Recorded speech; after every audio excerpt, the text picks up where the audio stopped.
Hello and welcome to Sunday Bible Chat for the third Sunday of Advent, Gaudete Sunday, which means basically Rejoice Sunday or Good News Sunday. Let us be glad, let us rejoice in the Lord. And so this is a Sunday when some of the austerity of Advent is replaced by a feeling of joy. And in that spirit, I've actually put up a nativity set, which I'll just point out to you. I'm very pleased with this nativity. You can see the kings, they're quite magnificent. They're all hand knitted, and I got these in Malta about 2 years ago. Not because I don't have other nativity sets, but because my mother, who was bedridden, appreciated them, and so in fact last year I travelled with them to Malta so she could have them in her room and look at them. You know, they're rather jolly looking figures. Whoops, I'm sorry, one of the kings has just taken a tumble here. So there's also a donkey that is quite remarkable, and then if I can balance them again. Okay, they're sort of balanced, and then down here I have my sheep and my shepherds, and of course the infant and Joseph and Mary and a candle. Not a real candle, or my books would be going up in smoke.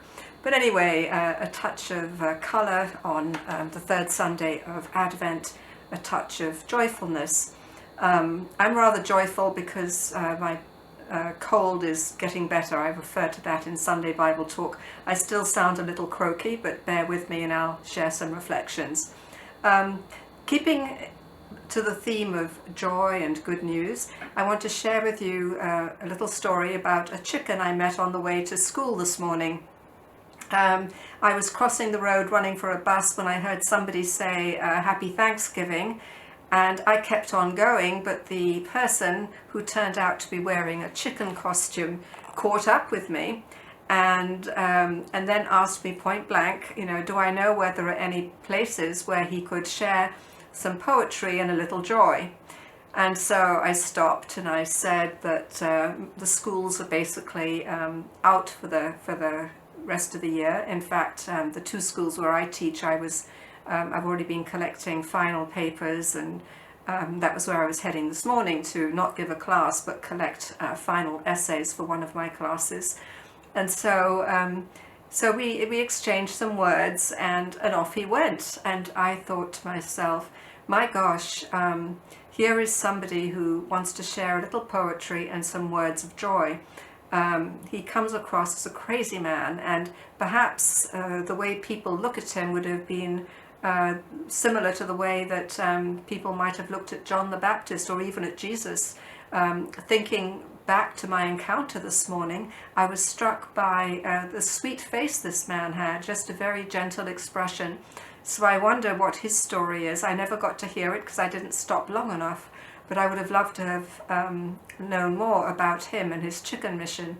I should say that attached to the back of his book bag was a chicken as well. So he was not only wearing full chicken regalia, but also carried this chicken on his back.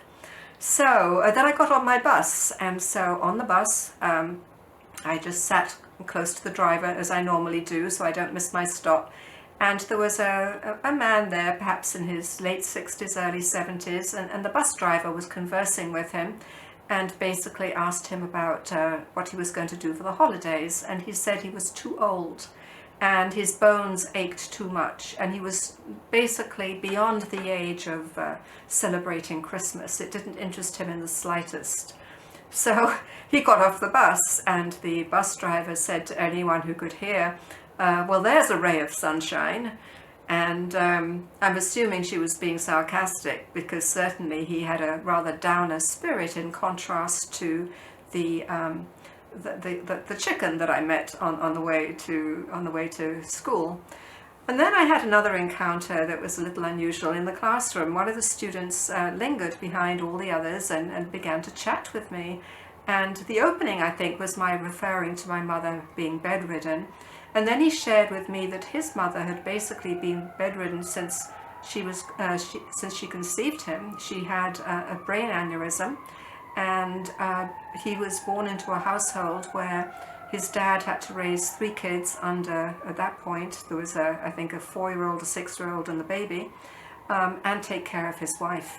And the student shared with me how how he himself helps his dad out when he's home for the holidays, and that he changes his mother's clothes and washes her. And he has an 18-year-old athlete who basically has taken it upon himself to be a caregiver.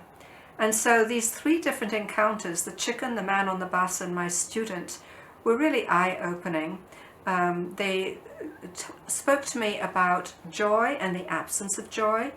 They also spoke to me about doing one's duty, which is what John the Baptist advocates, and basically finding something to love about life in spite of the raw deal that life had dealt somebody.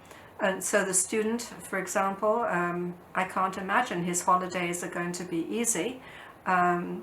He and his siblings, I think, try to help their dad out, but he is a 24-hour-a-day caregiver, and she is completely immobilized by this event that happened to her 20 years ago or so.